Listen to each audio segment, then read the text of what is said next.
உற்ற உறவாயினும் தர்மத்தின் பக்கம் நிற்க வேண்டியதன் அவசியம். ராமாயண இதிகாசத்தில் ராமனும் சீதையும் திருமணம் செய்த பிறகு ராமன் சீதையிடம் உன்னை தவிர எந்த பெண்ணையும் நினைக்க மாட்டேன் என்றான். சீதையும் ராமனிடம் உங்களைத் தவிர வேறு யாரையும் என் வாழ்வில் இல்லை என்றார். விஷ்ணு லட்சுமியின் மனித அவதாரத்தில் உண்மையுடன் இருக்கிறார்கள். இதனால் இருவரும் மனித கடவுளாக இந்து சமய நூலில் இடம்பெற்றுள்ளார்கள். தசரதன் கோசலைக்கு 2 வரங்கள் தருகிறார். அந்த வரத்தில் 2வது வரமாக கோசலை ராமனை வனவாசம் செல்ல சொல்கிறார்.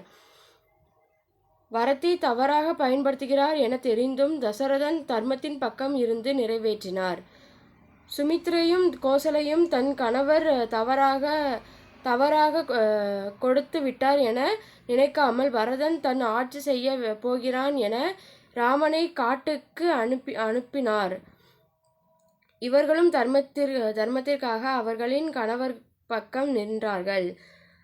ராவணன் சீதையை கடத்திய பிறகு அது தவறு என தெரிந்து ராவணன் தம்பி விபீஷ்ணன் கூறுகிறார். ஆனால் ராவணன் விபீஷ்ணனின் பேச்சை கேட்க மறுக்கிறார். ராவணன் தம்பி தர்மத்தின் பக்கமாகிய ராமன் பக்கம் நின்றான்.